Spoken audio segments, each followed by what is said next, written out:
Previously, we discussed how a crossover event between a circular plasmid molecule and a circular chromosome in bacteria causes the integration of the F plasmid or the F factor or the fertility genes into the bacterial chromosome, resulting in the creation of an HFR strain. And the HFR strains, when they are mated with F minus strains, they donate their DNA in a particular linear order. Now, let's consider how the location and orientation of the F plasmid in the bacterial chromosome affects the order of the sequence of transfer of genes. So here I have the same bacterial chromosome with 4 genes A, B, C, and D going around in the clockwise order. And I'm going to say in this first one that my F plasmid is integrated between A and D in this orientation, and this is the origin and this is the terminus. In the one on the right, we could have integration between D and C in this way. And the reason for this is that there are multiple integration sites, multiple locations in the bacterial chromosome where the sequence is homologous to the F plasmid, and that's why the F plasmid lines up, associates with the bacterial chromosome there, and due to a double strand break has a crossover event. In the one on the bottom, we have another F plasmid which is integrated between DNA like above, but in the opposite orientation. And the same here for the bottom right.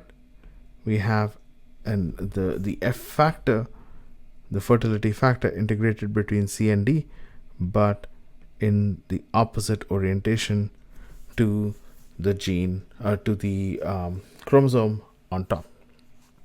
Now, the way to determine or visualize the order of transfer of genes is that, of course, you start with the origin. And what you do is you kind of pull or tug on the chromosome in the direction at which the origin is pointing. So in this top left bacterial chromosome, because of the way the F plasmid DNA is integrated, after origin we will get A, then B, and then C, and then D. Now we can look at the one at the bottom where again the F plasmid DNA is integrated between A and D, but in the reverse orientation. So again, we tug on this arrow. So origin will go first, but this time the next gene to be transferred will be D, then C, then B, and A. We can do it over here where my origin is between C and D. So once again, I pull or tug on this arrow. So I will have origin, then the next will be D, then A, and B, and C. And lastly, in the one on the bottom, if I tug on the arrow, I will get an order: origin first, then C, then B, then A, and then D. And these examples illustrate that for the very same bacterial chromosome, the order of transfer of genes can vary depending on the location and orientation in which the F plasmid DNA is integrated into the bacterial chromosome. Let us practice with an example problem. From one F plus strain, 3 distinct HFR strains were derived. The first 3 markers transferred during an HFR crossed with F minus are: in strain 1, you have the origin, then D, E, C. In strain 2, you have origin, A, B, D. And in strain 3, you have origin, A, C, E. And the task is to figure out the order of the genes on the bacterial chromosome circle. And the statement, from one F plus strain, 3 distinct HFR strains were derived, implies that in each HFR strain, the F plasmid integrated into a different location in the bacterial chromosome circle, leading to distinct orders of transfer of genes during a cross with F minus. However, the underlying order of genes on the bacterial chromosome circle is always the same. And so let's start by writing out the order in which genes are transferred in strain 1, which is DEC. Now, in strain 2, the order of transfer is ABD. Now, this D is the very same gene as the gene D in strain 1, because, as we have said, the underlying bacterial chromosome is identical. And so these D must line up. Now, I can't have B and A here because I have actually got C and E, and that means B and A must be on this side. And then we have in strain 3, we have O, A, C, E. And since C and E are the same as this C and E genes in strain 1, the way to line these up would be A, to flip the order around in strain 3 and line them up like this. And so we see here, we actually have a circle now. We have A, C, E, D, B, A.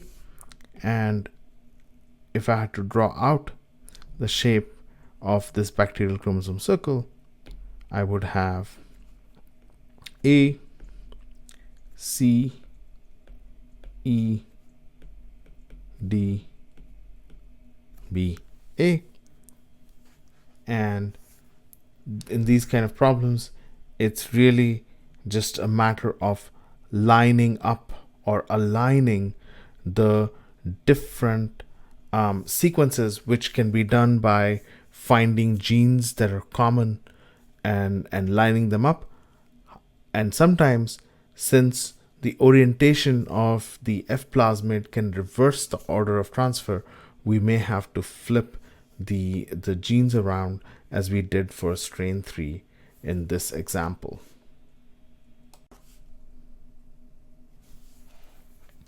Recall that in Liddeberg and Tatum's experiment, an F plus strain donated DNA to an F minus strain and resulted in recombinant prototrophs that grew on minimal medium. Now that we know the structure of F plus strains, and which is that you have a bacterial chromosome, let's say with some gene on it, and you have the fertility factor, the F factor, which is basically a plasmid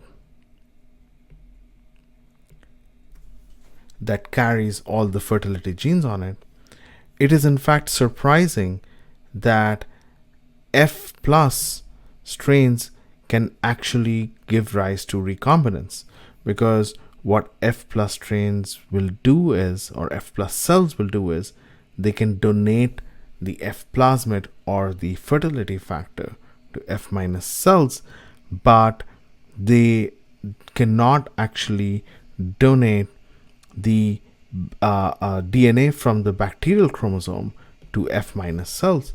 And so it's somewhat of a mystery as to how F plus strains or F plus cells can actually give rise to recombinants when mated with F minus strains.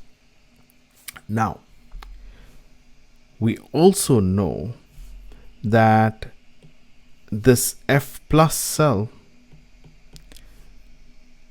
will readily interconvert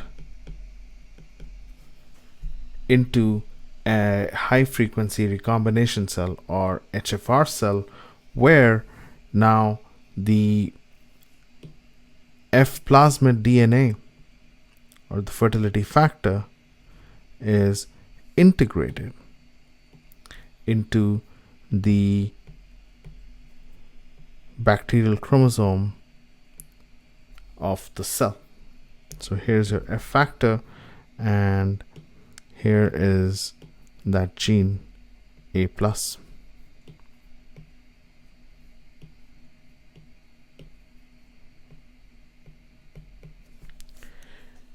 So this process is integration.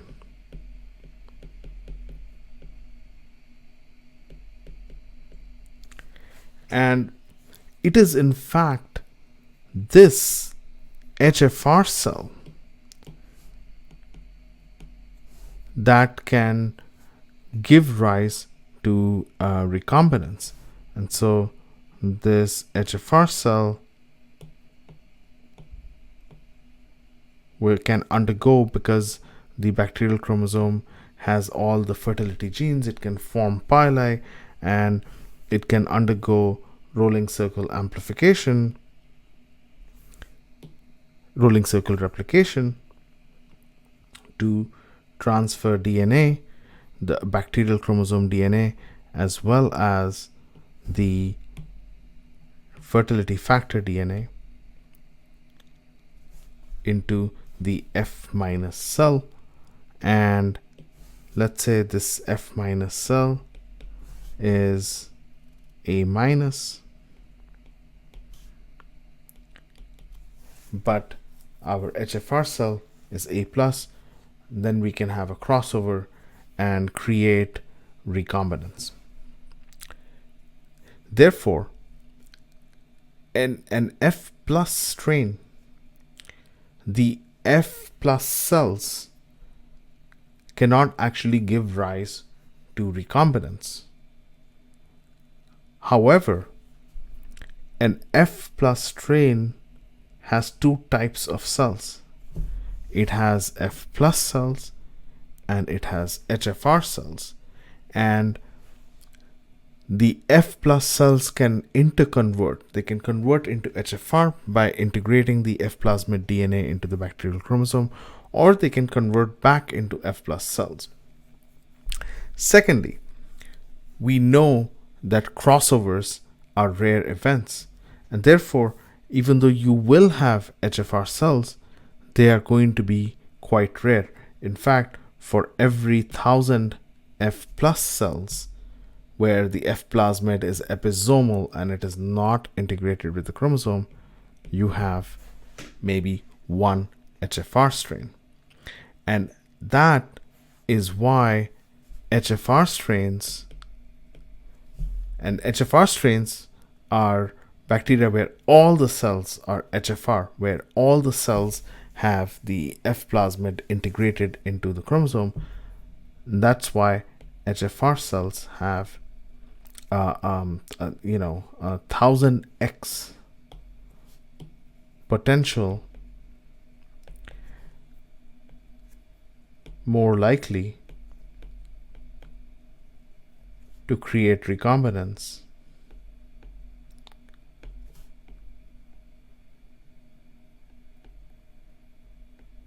than F plus strains, because in F plus strains, the number of cells that can actually create recombinants, that is the HFR cells, are 1 in 1,000, and that's why they have low efficiency of creating recombinants. This interconversion, where an F plus strain can, or F plus cell can convert into a high frequency recombination HFR cell by integration, which occurs because of crossover between the F plasmid and the bacterial chromosome, and the ability of the HFR cell to convert back into an F plus cell, where the reverse of integration happens and the F plasmid pops out of the bacterial chromosome, has an interesting consequence. And that interesting consequence is that you can have F plasmids that don't just carry the fertility genes, the fertility factor, but they also carry fragments of the bacterial chromosome, the bacterial genome. Now, in order to see how this happens, let's imagine a integration first. So we have a plasmid and a chromosome,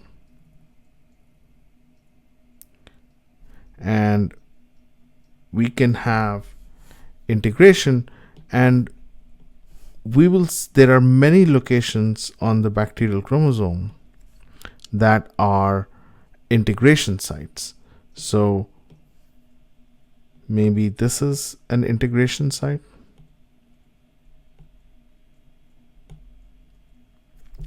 and there's another integration site. So we'll call this first one IS1, we'll call this second one IS2, and over here on the bacterial chromosome is the wild type allele of the lac gene, and so having the lac plus allele means this bacterium is able to metabolize lactose, use lactose as a carbon source. This F plus cell is going to get converted into an HFR cell by integrating the F plasmid DNA into the bacterial chromosome, and so the bacterial chromosome might look something like this. We start out over here, and the bacterial chromosome looks something like this, where I have lac plus and I have the second integration site, and then I have the first integration site followed by the DNA of the F plasmid over here.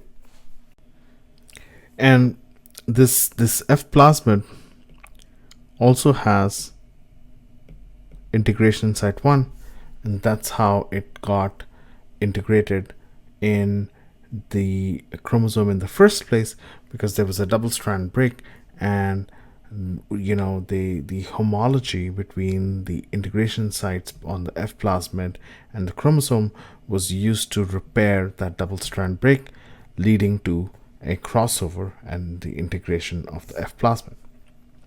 Next, let's imagine this process in reverse. That is the conversion of the HFR cell into an F plus cell and the popping out of this F plasmid. However, we're going to do it a little bit differently. So here is my bacterial chromosome, and here is the F plasmid, and this end of the F plasmid has the integration site. Next follows lac plus.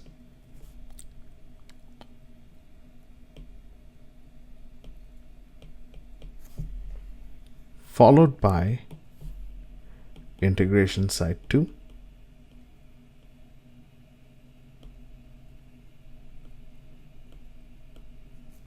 And then you go around the chromosome until you reach integration site 1.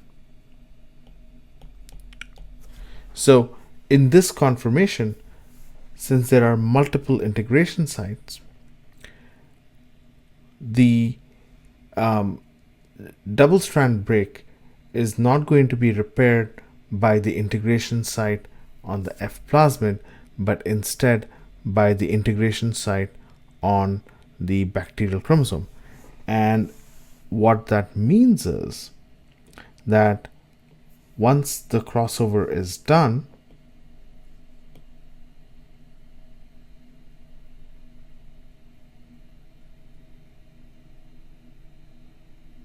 we will be left with 2 independent pieces of circular DNA, and one is going to look like this and the other is going to look like this. And therefore you will end up with an F plasmid that carries a part of the bacterial chromosome. So you have the F plasmid DNA, but you also have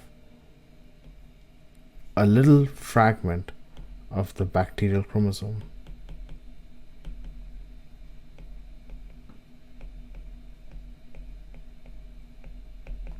Including the lac plus gene.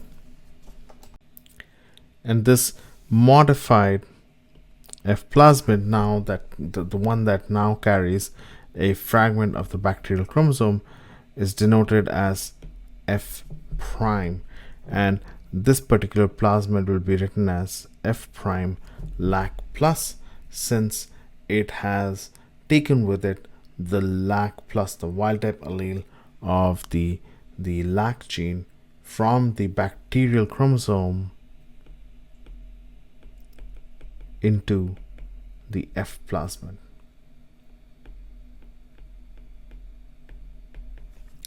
And these plasmids that can carry bacterial genomic fragments have an interesting consequence, that they allow us to make partial diploids.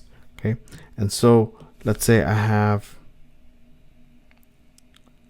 a bacterial chromosome over here and a bacterial chromosome over here, and let's say this is an F minus strain that is lac minus, but the cell on the top is actually a F prime cell that's lac plus, and that means that it has an F plasmid, part of which is the bacterial chromosome carrying the lac plus gene. And let's say we mate these two cells, then this F plasmid may get transferred, or rather the F prime plasmid may get transferred during conjugation into the F minus cell, and this F minus cell should actually be written as F minus lac minus, that's its genotype. But when this F prime plasmid is transferred, this F plus this F minus cell is going to look like this. And what this means is that from here to here, the genome is haploid, as the genome is for bacteria, prokaryotes. However, for this section of the chromosome exists in 2 copies. And so for this section of the chromosome, the cell is actually diploid because one copy is on the bacterial chromosome of the F- cell, and the other copy came from a genomic fragment that was brought in on the F plasmid, the F prime plasmid. And that's why such a cell is going to be called a partial diploid. And you write the genotype as F prime lac plus, that's from here, over F minus lac minus, and that was the original genotype of the haploid chromosome of this F minus cell. And therefore, even though strictly speaking bacteria are haploid, using this trick with the F plus cells, where you can have an F plus cell that becomes an HFR cell and then converts back to an F plus cell, but sometimes takes a fragment of the chromosome with it and then donates that the F prime plasmid that carries the genomic fragment to an F minus cell, we can create partial diploids and analyze the dominance or recessiveness or interactions between the alleles of these bacterial genes and do genetics that resemble the sort of genetics that we have been doing with sexually reproducing organisms.